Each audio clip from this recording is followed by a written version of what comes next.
Dalam setiap perdebatan, ada satu titik yang tidak bisa dihindari. Bukan soal siapa yang paling keras berbicara, tetapi siapa yang paling mampu mempertanggungjawabkan apa yang ia yakini. Karena ketika sebuah kitab dibacakan secara langsung dan maknanya begitu jelas, maka yang diuji bukan lagi kemampuan berbicara, tetapi kejujuran untuk menerima konsekuensi dari teks itu sendiri. Dan di video ini, yang kita saksikan bukan sekadar diskusi, melainkan bagaimana sebuah pemahaman mulai goyah saat dihadapkan pada pertanyaannya sendiri. Arulang, apakah Anda seorang Muslim, Bang? Iya, siap. Saya Muslim. Silakan, Bang. Nyalakan kamera, ayo kita diskusi dengan baik. Warahmatullahi wabarakatuh. Selamat malam. Waalaikumsalam. Silakan, Bang. Silakan. Oke. Apa ini yang menjadi perbincangan ini, Bang Edis? Begini, Bang. Saya harus ulang lagi ya. Anda baru datang atau barusan atau dari tadi? Sudah sedikit-sedikit dari tadi itu. Oke. Saya ulang lagi, Bang ya. Saya ulang lagi. Ya. Adalah seorang nabi. Sang nabi ini dia mengamat-ngamati orang Yahudi dan orang Kristen. Dilihat orang Yahudi tidak makan babi, dia bikin ayat jangan makan babi. Dilihat orang Yahudi berpuasa, dia bikin ayat diwajibkan atasmu berpuasa seperti orang-orang terdahulu. Pokoknya apa yang dikerjakan orang Yahudi dan orang Kristen ditirunya. Yang terakhir, dilihat orang Kristen memperingati makan roti yang turun dari surga. Saya tunjukkan. Bang, saya mau tanya dulu kepada Anda ya. Saya mau jelaskan dulu agama kami kepada Anda ya, Bang ya. Nih. Di dalam Injil Yohanes pasal yang ke-6 ayat 41, Bang. Tolong simak ya, Bang ya. Di sini Yesus berkata-kata bahwa akulah roti yang turun dari surga. Maka bersungut-sungutlah orang Yahudi tentang dia, maksudnya Yesus. Karena ia telah mengatakan, akulah roti yang telah turun dari surga. Kemudian di dalam Injil yang lain, di dalam Injil Lukas pasal 22 ayat 19. Lalu ia, Yesus, mengambil roti, mengucap syukur, memecah-mecahkannya, dan memberikannya kepada mereka. Katanya, inilah tubuhku yang diserahkan bagi kamu. Perbuatlah ini menjadi peringatan akan aku. Abang sudah ngerti bagaimana orang Kristen memperingati makan tubuh Kristus? Tubuh yang turun dari surga, yaitu roti yang turun dari surga. Sudah, Bang. Baik. Jadi sekarang saya sedikit, Bang. Sebentar. Intinya ini, saya mau tanya kepada Anda tentang satu surat di dalam Al-Qur'an, surat Al-Maidah ayat 114. Bunyinya begini, Bang. Isa putra Maryam berdoa, "Ya Tuhan kami, turunkanlah kiranya kepada kami suatu hidangan dari langit yang hari turunnya akan menjadi hari raya bagi kami, yaitu orang-orang yang bersama dengan kami dan yang datang sesudah kami." Saya mau tanya kepada Anda, Bang. Apakah mereka ini Muslim? Iya, Muslim itu, Bang. Muslim. Saya mau tanya lagi, Bang. Siapa umat Muslim yang memperingati hari raya turunnya hidangan dari surga? Silakan. Oke. Intinya, Bang Isya, begini. Oke, silakan. Saya menjelaskan dulu. Yang dikatakan di surah Maryam ayat yang 114 ini ya, Bang. Al-Maidah, Bang. Bukan Maryam. Iya, Al-Maidah. Iya, Al-Maidah, betul itu, Bang. Supaya Bang Edis paham ya.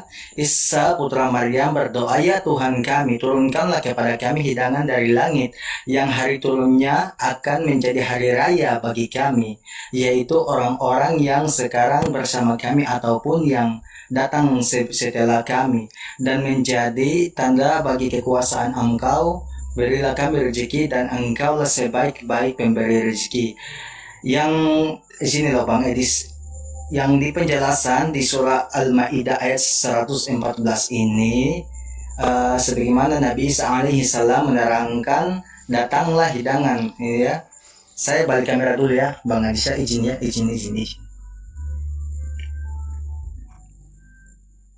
Kita ikuti. Kalau memang mereka ngerti kitab mereka akan bisa menjelaskan tanpa muter-muter. Tapi kalian akan lihat bagaimana mereka akan muter-muter menjelaskannya. Silakan. Enggak Bang Edi, saya enggak muter-muter nih Bang. Nanti saya jelaskan kesimpulannya itu Bang. Di sini Nabi Isa alaihi wasallam dan pengikutnya itu dikatakan di dalam literasi Islam itu adalah Hawariyun ya. Iya ya Bang Edis ya, dikatakan Terus? Hawariyun itu Bang. Oke, kemudian penjelasan yang kemudiannya ini yang akan datang setelah kami ini bukan kepada kami umat-umatnya Nabi Muhammad, bukan. Itu beda. Itu untuk Bani Israel sesuai dengan Quran surah As-Saff ayat yang ke-6 itu. Nabi Isa cuma diutus untuk Bani Israel. Begitu penjelasannya Bang Edis. Itu penjelasannya Oke. itu Bang Edis. Pertanyaan saya begini, apakah itu menjadi hari peringatan? Iya, untuk hari peringatan hari Oke, peringatan yang untuk memperingati Bani Israel. yang memperingati itu adalah orang-orang muslim, betul? Orang muslim tapi khusus untuk Bani Israel. Oke, baik. Sesuai dengan Tunjukkan, As-Saff. baik. Berikan kepada saya satu contoh. Ada orang muslim dari luar orang Arab, muslim Israel yang memperingati itu. Tidak ada lagi Bang, karena sekarang ini Tidak ada lagi. Bang, Sebentar. sebentar Bang. Kalau Anda bilang tidak ada, berarti intinya ayat tersebut tidak benar, betul? Enggak Bang, dengar dulu penjelasan saya. Oke, dengar dulu Bang. Ketika Nabi Isa alaihi salam diutus oleh Allah Subhanahu wa taala itu, pengikut-pengikutnya itu sudah masing-masing sudah wafat, itu tidak ada lagi orang yang beriman kepada Nabi Isa alaihi salam. Saya balik lagi kamera saya. Intinya mereka ini bingung. Sebentar, saya balikin lagi kamera saya Bang ya. Bang, coba perhatikan, simak baik-baik Bang, biar kita tidak ngulang-ulang lagi. Perhatikan. Di sini, turunkanlah kepada kami suatu hidangan dari langit. Yang hari turunnya akan menjadi hari raya bagi kami, yaitu orang-orang yang bersama kami dan yang datang sesudah kami. Berarti ini akan diperingati nggak oleh orang-orang sesudah Isa? Diperingati ya? Oke, apakah mereka muslim? Sebentar Bang, saya ulang lagi. Apakah mereka muslim? Ya Bang, di dalam penjelasan Al-Quran ini, Al-Quran surah, khususnya Al-Quran surah Al-Maidah ayat 114 itu, di situ orang-orang muslim semua tuh Bang. Itu Oke, orang muslim. Tunjukkan Ya. kepada saya satu aja orang Islam yang memperingati ini sesudah sesudah Isa. Makanya, Satu Bang, saya orang Islam yang menjelaskan memperingati hari turunnya makanan dari langit. Ayo, silakan. Iya Bang, iya Bang. Masya Allah, Bang saya sudah menjelaskan itu.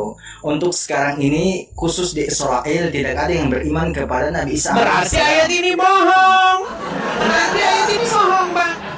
Enggak Bang. Berarti ayat ini bohong. Baik, saya akan tunjukkan kepada Anda. Nih Bang, saya akan tunjukkan kepada Anda bagaimana kami sampai hari ini memperingati hari ini Bang ya. Nih ya Bang ya. Silakan Bang, nggak apa-apa, silakan. Saya akan tunjukkan kepada kalian bagaimana orang-orang Kristen di zaman sekarang memperingati hari ini Bang. Nih, kelihatan Bang gambar ini? Iya Bang. Sebentar dulu Bang. Tenang Bang, nanti Anda bantah. Sebentar Bang, nanti Anda bantah Bang. Ketika malam perjamuan terakhir sebelum Yesus diserahkan untuk disalib, Yesus memecah-mecah roti. Ayatnya tadi sudah saya tunjuk Bang. Aduh, makanya tolong disimak Bang. Apa kata Tuhan Yesus? Lalu ia mengambil roti, mengucap syukur, memecah-mecahkannya dan memberikannya kepada mereka. Katanya, inilah tubuhku yang diserahkan bagi kamu. Perbuatlah ini menjadi apa Bang? Menjadi apa? Jangan dibisukan Bang. Menjadi apa? Peringatan akan aku. Peringatan. Nah, sampai hari ini Bang, diperingati nggak? Sampai hari ini saya kasih tunjuk foto bagaimana kami memperingati hari perjamuan di gereja, Bang ya. Nih, saya kasih contoh ya. Saya kasih contoh bagaimana kami memperingati itu, Bang. Sebentar, Bang. Tenang, Bang. Ini bagaimana? Sedikit, tenang, Bang. Ini bagaimana salah satu foto kami memperingati hari itu, Bang. hari di mana kami memperingati tubuh Kristus yang diserahkan bagi kami. Masih kami peringati nih Bang. Kalau Anda pergi ke gereja-gereja, ya, Anda akan melihat ini Bang. Ya, Anda akan melihat. Nah, pertanyaan saya sekarang kepada Anda, tunjukkan saja satu kaum yang memperingati ini. Tunjukkan satu kaum yang memperingati ini. Makanya gini loh Bang Edi, saya kan tadi sudah menjelaskan itu. Yang pertama di perspektif kekristenan itu mereka memprioritaskan tentang Tuhan mereka yaitu Yesus Kristus. Itu pertama tuh, prioritas itu. Tapi kami ini para umat Islam itu nabi kami yang pertama adalah nabi khusus yang kami ikut ajarannya itu adalah Nabi Bang, Muhammad. kita nggak bahas mengenai ajaran. Sebentar, Kita Bang. fokus Dengar dulu begini. penjelasan saya. Fokus Penjelasan kita saya sedikit dulu. Bang. Fokus Nanti saya ke kita. situ, Bang. Nanti Coba saya ke situ, Bang. tunjukkan satu kaum yang memperingati hidangan dari langit yang Nanti, turun dari Bang. langit. Tunjukkan satu kaum. Tunjukkan Nanti siapa saya ke kaum situ, tersebut. Bang. Tunjukkan satu Nanti kaum saya ke tersebut situ. siapa. Tadi Anda sudah bilang tidak ada kata Anda. Berarti ayat ini bohong. Bang, Coba nanti saya ke tunjukkan, situ, tunjukkan. Bang. Silakan. Nanti saya ke situ, nggak apa-apa. Kalau saya salah berbicara nanti abang nanti bantah aja, nggak apa-apa. Nggak apa-apa, itu aman-aman. Jadi begini Bang, makanya saya bilang salah satu perspektif kekristenan itu adalah mereka prioritaskan pertama itu adalah mereka menuhankan Yesus. Itu betul, makanya kalian memperingati hari apa tadi itu Bang, kelahiran ya? Makan roti apa itu? Hari Ah, kelahiran pantesan dia nggak nyimak Bang. ya Tuhan. Bang, Dengar dulu. bukan dengar, Sebentar. bukan memperingati hari kelahiran. Anda ini bagaimana sih? Ya sebentar. Bang, Sebentar, yang sebentar, kami peringati itu adalah hari di mana Yesus memecah-mecahkan roti sebagai tanda, sebagai Bang. lambang Oke, Bang. tubuh. Sebentar, Bang, dengerin dulu. Makanya kalau saya ngomong, Anda dengar. Nanti Anda bilang lagi memperingati hari kelahiran. Gimana sih? Oke Bang, oke. Kami memperingati hari di mana sebelum Yesus diserahkan, dia mengambil roti, Bang. Diambil roti itu dipecahkan. Kata Yesus tuh begini, inilah tubuhku. Ya. Kemudian jadikanlah ini peringatan akan aku. Kami lakukan tuh sampai detik ini, Bang. Yesus berkata, akulah roti yang turun dari surga. Akulah roti yang turun dari surga ini. Makanya tubuhku itu benar-benar makanan. Makanya Bang, ketika kami peringati itu, kami memperingati satu peristiwa yang terjadi di masa lampau. Pertanyaan saya sekarang kepada Anda, di dalam surat Al-Maidah ayat yang ke-114 tadi, di situ kan ada peringatan tentang makanan yang turun dari surga. Dan itu akan jadi hari raya nanti bagi orang-orang muslim setelah Isya, betul? Betul nggak? Pertanyaan saya, sebutkan satu orang muslim yang merayakan itu sekarang. Siapa? Silakan. Makanya saya sudah bilang tuh Bang, untuk sekarang ini tidak ada khususnya di Israel, tidak ada yang beriman kepada Nabi Isa alaihi salam lagi. Makanya tidak ada lagi itu yang merayakan itu Bang. Tidak ada. Bang. Iya, berarti makanya saya bilang ayat ini bohong. Kenapa saya katakan ayat ini bohong? Tidak Yang ada. gini, pertama ayat ini bohong atau Anda yang bohong? Pertanyaan saya begini, Bang. Apakah orang-orang yang hidup sesudah Isa akan memperingati hari itu menurut Al-Maidah 114? Ya, silakan. Oke, berarti ada nggak orang-orang yang memperingati itu? Iya, pada saat hari kejadian itu kronologi ya Bang ya. Dan orang sesudah, aduh, coba saya ulangi lagi. Udah dibilang sesudah, aduh. Makanya teman-teman mereka bingung sendiri menjelaskan kitabnya. Coba, Anda yang baca jangan saya. Kalau saya lagi yang baca cuma saya ngerti. Coba, Anda yang baca Saya sekarang. juga ada Al-Quran. Saya juga ada ini Bang. Ada. Akan menjadi hari raya bagi kami. Akan menjadi hari raya bagi kami dan menjadi tanda dan yang datang sesudah kami, betul nggak? Dan datang setelah kami, ya betul.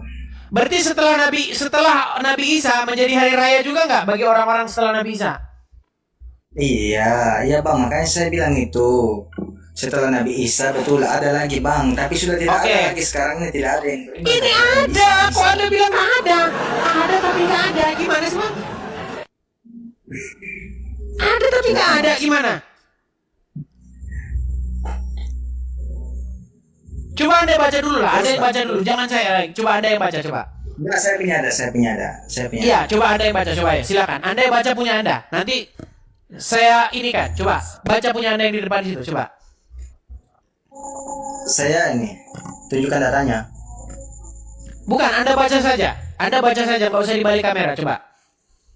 Oke, Isa putra Maryam berdoa, ya Tuhan kami, turunkanlah kepada kami hidangan dari langit yang hari turunnya akan menjadi hari raya bagi kami, yaitu bagi orang-orang yang sekarang bersama kami ataupun yang datang setelah kami, dan Oke, menjadi ataupun tanda atau bagi- sebentar ulangin. ataupun yang datang setelah kami. Oke, setelah Nabi Isa disebutkan akan memperingati hari itu juga nggak? Iya betul betul. Oke, sekarang posisinya Muhammad datang sesudah Nabi Isa atau sebelum Nabi Isa? Sesudah Nabi Isa. Sesudah Nabi Isa. Berarti menurut ayat tersebut, kaum muslimin yang sesudah Nabi Isa atau di zaman Muhammad memperingati hari itu, betul nggak? Enggak. Kami enggak. Makanya bang, ayat itu dihapus saja. Gimana? Bang, itu penjelasan saya itu. Saya bertanya bang, saya boleh bertanya? Satu Ya, coba pertanyaan itu aja. jelaskan dulu. Siapa itu yang memperingati hari itu? Orang-orang sesudah Nabi Isa. Saya bilang bang, yang di surah Al-Maidah ayat 114 itu yang memperingati hari-hari raya itu adalah kaum-kaum Bani Israel yang pada saat masa Nabi Isa alaihissalam Tunjukkan masih siapa? ada. Siapa? Gimana? Tidur di Nabi bawah Isa. sana bang. Ya, di bawah sana bang. Tidur sana bang. Di bawah sana. Sebentar ada, lalu menjadi tak ada. Itulah kitab yang membuatmu menjadi pusing tujuh keliling.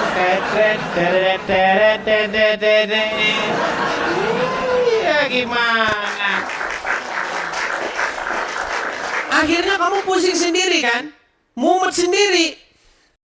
Diskusi tadi sebenarnya dimulai dengan sangat sederhana. Pertanyaan dasar, identitas, lalu masuk ke inti pembahasan. Namun semakin jauh percakapan berjalan, semakin terlihat bahwa masalah utamanya bukan pada perbedaan iman, melainkan pada ketidakmampuan menjaga konsistensi. Argumen yang dibangun sejak awal mencoba menunjukkan bahwa ada pola peniruan, bahwa praktik-praktik yang dilakukan oleh umat sebelumnya kemudian diadopsi. Tapi poin ini sebenarnya hanya pengantar. Inti sebenarnya muncul ketika pembahasan masuk ke satu ayat yang sangat spesifik. Permohonan Nabi Isa agar diturunkan hidangan dari langit dan pernyataan tegas bahwa hari turunnya hidangan itu akan menjadi hari raya, bukan hanya bagi mereka yang saat itu hidup, tetapi juga bagi generasi setelahnya. Di sini tidak ada ambiguitas. Teksnya jelas. Ada 3 unsur penting: peristiwa, turunnya hidangan, statusnya, hari raya, dan jangkauannya untuk yang bersama mereka dan yang datang sesudahnya. Ini bukan pernyataan simbolik yang kabur. Ini pernyataan yang konkret. Masalah mulai muncul ketika pertanyaan sederhana diajukan. Siapa hari ini yang memperingati hari raya tersebut? Jawaban yang muncul justru membuka kontradiksi. Awalnya dikatakan bahwa itu benar, bahwa mereka adalah orang-orang Muslim. Lalu ketika diminta contoh konkret, satu saja, tidak ada yang bisa ditunjukkan. Kemudian arah penjelasan mulai berubah, disebut bahwa itu hanya berlaku untuk Bani Israel. Tapi ini langsung bertabrakan dengan teks yang menyebut orang-orang yang datang sesudah kami. Ketika ditekan lagi, muncul jawaban lain. Dulu ada, sekarang sudah tidak ada. Ini semakin memperjelas kebingungan, karena jika ayat tersebut menyatakan bahwa itu akan menjadi hari raya bagi generasi sesudahnya, maka seharusnya ada kesinambungan, bukan hilang tanpa jejak. Di titik ini, kontradiksi menjadi sangat terang. teks mengatakan akan menjadi hari raya bagi yang datang sesudah kami. Tetapi realitas yang diakui justru sekarang tidak ada lagi. Ini bukan lagi soal tafsir, ini benturan langsung antara isi ayat dengan pengakuan sendiri. Dan ketika kontradiksi ini ditekan lebih jauh, respons yang muncul bukan penjelasan yang semakin jelas, tapi justru semakin kabur. Boleh muncul pengulangan, perubahan istilah, bahkan pernyataan yang saling bertentangan dalam satu waktu. Ada, tapi tidak ada. Disinilah letak kritik paling tajamnya. Karena kebenaran tidak mungkin menghasilkan jawaban yang saling meniadakan. Kebenaran tidak mungkin di satu sisi ada, di sisi lain tidak ada. Lalu dibandingkan dengan praktik dalam kekristenan tentang perjamuan kudus. Di sini bukan hanya ada teks, tetapi juga praktik yang hidup. Yesus menyatakan dirinya sebagai roti yang turun dari surga, lalu memecahkan roti dan memerintahkan, lakukan ini sebagai peringatan. Dan sampai hari ini, praktik itu benar-benar dilakukan. Artinya, ada kesinambungan antara teks dan realitas. Yang diperintahkan, dilakukan. Yang dikatakan, diperingati. Yang terjadi, diingat terus-menerus. Berbeda dengan klaim dalam ayat yang menyebut hari raya untuk generasi sesudahnya, tetapi tidak bisa ditunjukkan satupun komunitas yang melakukannya hari ini. Disinilah perbedaan itu menjadi sangat jelas. Yang satu memiliki teks dan praktik yang berjalan bersama, yang satu lagi memiliki teks, tapi praktiknya tidak ditemukan. Dan ketika hal ini ditunjukkan, arah diskusi kembali dialihkan, masuk ke isu lain, keluar dari inti pembahasan, bahkan mencoba mengaburkan fokus. Ini pola yang konsisten. Ketika tidak mampu menjawab, maka arah diskusi digeser. Namun satu hal tidak bisa dihindari. Pertanyaan itu tetap berdiri. Jika itu benar-benar hari raya bagi generasi sesudahnya, mengapa tidak ada satupun yang bisa menunjukkannya hari ini? Dan ketika jawaban terakhir yang muncul adalah kebingungan yang berulang, bahkan bertentangan dengan pernyataan sebelumnya, maka disitulah terlihat bahwa masalahnya bukan pada pertanyaan, tetapi pada ketidaksiapan menghadapi isi teks itu sendiri. Pada akhirnya, diskusi ini membawa kita pada satu kesimpulan yang tidak bisa dihindari. Kebenaran itu tidak membutuhkan penjelasan yang berputar-putar. Kebenaran tidak melahirkan jawaban yang saling bertentangan. Dan kebenaran tidak akan hilang dari praktik jika memang diperintahkan untuk dijalankan lintas generasi. Jika sebuah ayat menyatakan sesuatu akan terus diperingati, tetapi tidak ada satupun yang bisa menunjukkannya, maka yang perlu dipertanyakan bukan lagi orang yang bertanya, tetapi pemahaman terhadap ayat itu sendiri. Karena pada akhirnya, pilihannya sederhana. Apakah kita berani mengikuti teks apa adanya, atau kita mencoba menyesuaikan teks dengan kenyataan? Dan ketika teks harus disesuaikan, maka itu bukan lagi kebenaran. Itu hanya usaha untuk mempertahankan keyakinan meskipun harus mengorbankan konsistensi.